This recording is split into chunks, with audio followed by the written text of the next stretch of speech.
Durante séculos ouvimos apenas uma versão da história. Mas e se existirem fragmentos que queimam ao serem lidos? Palavras silenciadas, apagadas pela fumaça dos concílios, que nunca chegaram até os nossos púlpitos. No coração do deserto, escondido por mãos que sabiam o que guardavam, um evangelho perdido reapareceu. O Evangelho de Filipe. Não um texto de regras, mas um convite, um chamado ao amor, ao mistério, à graça e talvez a um segredo que ainda arde.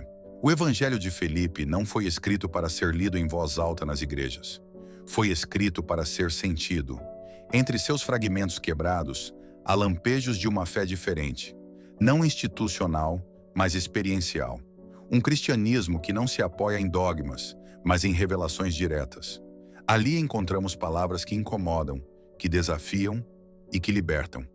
Há dois tipos de conhecimento, diz Filipe, o das palavras e o da experiência. E é essa experiência que ele atribui a Maria Madalena, chamada no texto de companheira de Jesus. Mas a palavra original usada no copta é ainda mais poderosa. Koinonos, parceira, unida em mistério, compartilhadora da luz. O que isso significa? Filipe não explica, ele sugere, ele provoca. Mas há uma verdade não dita pairando no ar. Madalena sabia, e isso era perigoso. O Evangelho menciona beijos, intimidade, mas não no sentido comum. Trata-se de uma união espiritual, de uma iniciação. Ela recebia dele não apenas palavras, mas visões, como se entre eles houvesse um caminho sagrado, não institucional, não físico, mas místico. É por isso que o Evangelho de Filipe foi banido, porque ele não apenas fala de Jesus, ele revela algo sobre o que Jesus realmente ensinava. Um caminho de união, de transformação interior, que não passa por hierarquias nem templos, mas pelo coração desperto. Filipe não deixou um evangelho completo. A maioria dos trechos está em fragmentos. Mas talvez isso também seja parte do mistério. Talvez o queimar que sentimos ao lê-los seja um chamado para que cada um de nós reconstrua esse evangelho, não com palavras, mas com consciência desperta. Existem palavras que atravessam os séculos como enigmas, e há uma, no Evangelho de Filipe, que arde mais do que as outras. O Senhor amava Maria mais do que todos os discípulos, e frequentemente a beijava na... A palavra final está danificada. Os séculos e o fogo comeram esse pedaço. Mas o que ela significa? Ainda que faltando, nos fala muito. O beijo, mas não como entendemos hoje. Não como um gesto romântico ou carnal. No mundo dos primeiros cristãos gnósticos, o beijo tinha outro significado: transmissão espiritual. Um gesto sagrado. Beijar era comunicar conhecimento secreto, um reconhecimento da luz interior no outro. E Madalena era a única que recebia esse beijo. Por isso os outros discípulos se incomodavam. Por isso Pedro questionava. Por isso queriam silenciá-la. Ela sabia demais. O beijo no texto de Filipe não é escândalo, é iniciação. Um símbolo de uma conexão que ultrapassa palavras, hierarquias e dogmas. Algo que só pode ser compreendido por quem já foi tocado por dentro. Jesus não beijava para seduzir, ele beijava para revelar. E quem recebia esse beijo passava a carregar um fogo que não podia ser apagado. Um conhecimento que não cabia nos concílios, um chamado que nenhuma instituição poderia controlar. Maria Madalena foi essa iniciada. Ela não foi apenas ouvinte, foi guardiã. Ela não repetia, ela sabia. É por isso que, mesmo que o texto esteja incompleto, ele ecoa com força. Porque o que falta, talvez seja justamente o que precisamos buscar. O que não está escrito é o que precisa ser vivido. Os beijos de Jesus não estão no passado. Eles continuam acontecendo. Toda vez que alguém se abre para o mistério, para a verdade além da letra, para o amor que revela. Há um fio invisível que liga os evangelhos gnósticos a um segredo antigo. Um mistério de união. No Evangelho de Filipe, essa união é mencionada, mas nunca explicada com clareza. Ela é sugerida, insinuada, escondida entre metáforas. E talvez seja esse o ponto. Porque certos segredos não foram feitos para serem ditos, mas para serem vividos. Há dois que vivem juntos em um quarto, mas quando a luz se apaga e eles se deitam, se tornam um. Essa não é apenas uma descrição de intimidade. É uma linguagem iniciática. A união entre o divino e o humano, o masculino e o feminino, o corpo e o espírito. Maria Madalena, neste contexto, não é apenas uma mulher. Ela representa o sagrado feminino que equilibra a força do Cristo. Não como serva, mas como igual. Como parceira na revelação. Essa união vai além da carne, mas não exclui a carne. Os gnósticos acreditavam que o corpo era um templo e que o verdadeiro erro era rejeitá-lo como profano. O amor entre Jesus e Madalena, se existiu, não foi uma quebra da santidade. Foi a expressão máxima dela.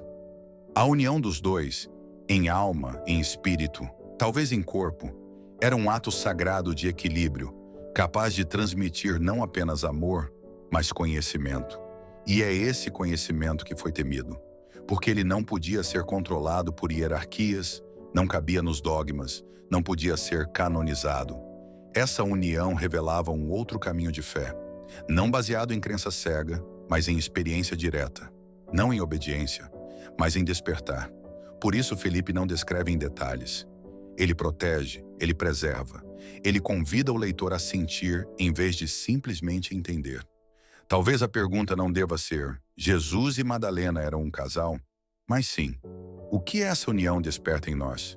A palavra graça aparece muitas vezes nos evangelhos tradicionais, mas no evangelho de Felipe ela ganha outra dimensão. Não é um presente dado por um Deus distante, é uma experiência de união. É a lembrança de quem realmente somos, antes da culpa, antes da obediência, antes da separação entre sagrado e profano. Para Felipe, a verdadeira graça não é um perdão imposto, é um reconhecimento profundo. É olhar para si mesmo e perceber: você nunca foi separado de Deus. Você só foi ensinado a esquecer. Essa graça se manifesta no amor, mas não um amor frágil, condicionado, moralista. É um amor que rompe muros, que não mede méritos, que não exige confissão, apenas presença. Foi isso que Jesus encarnou. E foi isso que Madalena entendeu. Por isso ela era próxima dele, não por causa de uma relação romântica, mas porque ela havia vivido a graça por dentro. Enquanto muitos ainda buscavam sinais, regras e milagres, Madalena já tinha sido tocada por algo que libertava sem aprisionar. Ela compreendia que o reino de Deus não estava vindo. Ele já estava aqui, agora, dentro. Esse tipo de graça é perigoso para os sistemas, porque não se compra, não se vende, não se negocia. Ela não pode ser controlada por rituais, púlpitos ou dogmas. Ela simplesmente acontece quando você está inteiro, quando você ama sem querer possuir, quando você se entrega sem medo, quando você deixa o medo morrer e nasce de novo, sem precisar morrer fisicamente. A graça que liberta não é a que nos leva ao céu depois da morte, é a que nos desperta para a vida agora. Felipe sabia disso, Madalena viveu isso, e Jesus foi o canal dessa revelação viva. A história oficial nos mostrou Jesus cercado por 12 homens, mas os evangelhos apócrifos revelam algo que incomoda profundamente as estruturas patriarcais. Havia uma mulher ao lado do Cristo, não atrás, não à margem, ao lado. O evangelho de Filipe a chama de companheira, mas o termo original é ainda mais provocador, quinonós, aquele com quem se compartilha tudo, conhecimento, intimidade, missão, espírito.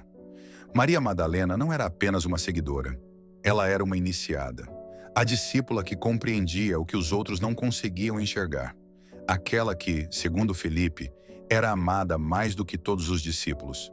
E isso incomodava, porque a presença dela quebrava a hierarquia dos apóstolos, porque seu entendimento não vinha da autoridade, mas da experiência direta com o Cristo. Nos concílios eclesiásticos, esse fato precisava ser apagado, porque se uma mulher foi a mais próxima de Jesus, então o sagrado não é exclusivo dos homens. A liderança espiritual não é monopólio de títulos, vestes ou castas. E mais, a fé não é feita apenas de dogmas, mas de vivência interior. Madalena representava esse mistério feminino que acolhe, cura e revela. Ela não competia com os outros discípulos. Ela complementava. Jesus não escolheu homens por serem homens. Escolheu corações despertos. E Madalena tinha um deles. A mulher ao lado do Cristo era um sinal de que o amor divino não conhece rótulos, de que o Espírito sopra onde quer e de que o verdadeiro evangelho é inclusão, não exclusão. Ao tentar silenciá-la, o poder institucional tentou apagar uma luz que não pode ser extinta, porque a presença de Madalena continua ecoando em toda mulher que busca, em todo homem que escuta, em todo ser humano que reconhece que o divino não tem gênero, tem verdade. Ela não foi apenas a mulher ao lado de Jesus, ela foi e é o eco da revelação esquecida. Há um tipo de amor que acolhe, outro que consola, mas há um tipo raro que incomoda. Esse amor não se curva à conveniência, não se ajusta ao poder, não cabe nos moldes das instituições. O Evangelho de Felipe fala de um amor entre Jesus e Maria Madalena que não era apenas afetivo, era espiritual, libertador, transgressor. Eles compartilhavam o verbo, o ensinamento, o mistério. Não como mestre e discípula, mas como dois que se reconhecem em essência. E é exatamente isso que incomodou tanto, porque esse amor revelava que o divino não se limita a templos, mas se manifesta no encontro humano, na escuta, no toque, no cuidado, no beijo que, segundo os textos gnósticos, Jesus deu em Madalena, não como escândalo, mas como símbolo de revelação. O amor entre eles não era posse, era transmissão de sabedoria, de presença, de eternidade. Mas o sistema não tolera amores que não pode controlar. Por isso queimaram os pergaminhos, rasgaram os manuscritos, reduziram Madalena a um estereótipo e tentaram transformar o Cristo em uma ideia distante. Mas o amor real, o que incomoda, não morre. Ele ressurge em fragmentos, em suspeitas que não se calam, em corações que sentem que algo foi escondido, porque era verdadeiro demais. Esse amor não busca holofotes, busca almas dispostas, desperta consciências adormecidas, desafia estruturas milenares e faz tremer os tronos da hipocrisia. No fim, o que mais tentaram apagar foi o que mais resistiu: o amor. Não aquele que se prega no púlpito, mas o que se vive no olhar, no silêncio, na entrega. O amor que incomoda é o mesmo que liberta. Agora sabemos, nem tudo o que foi apagado da história ficou no esquecimento. O Evangelho de Felipe não fala apenas de amor, fala de um elo sagrado, de uma aliança que transcende o físico, de uma comunhão espiritual que desafiou impérios e doutrinas. Maria Madalena não foi apenas uma seguidora. Ela foi confidente, iniciada e talvez companheira. E isso muda tudo, porque quando o amor se torna sagrado, ele deixa de servir ao controle e passa a servir à libertação. Nos próximos capítulos vamos mergulhar ainda mais fundo. Vamos explorar uma ideia que durante séculos foi silenciada. Jesus foi casado? O capítulo 4 trará uma pergunta ousada, mas talvez necessária. Se essa jornada tocou seu coração e sua mente, não saia sem deixar seu like. Comente aqui embaixo. Você acredita que Jesus e Maria Madalena foram realmente casados? Inscreva-se no canal Fá Viva e ative as notificações para não perder nenhum detalhe do próximo episódio. Compartilhe este vídeo com alguém que precisa ouvir essas verdades esquecidas.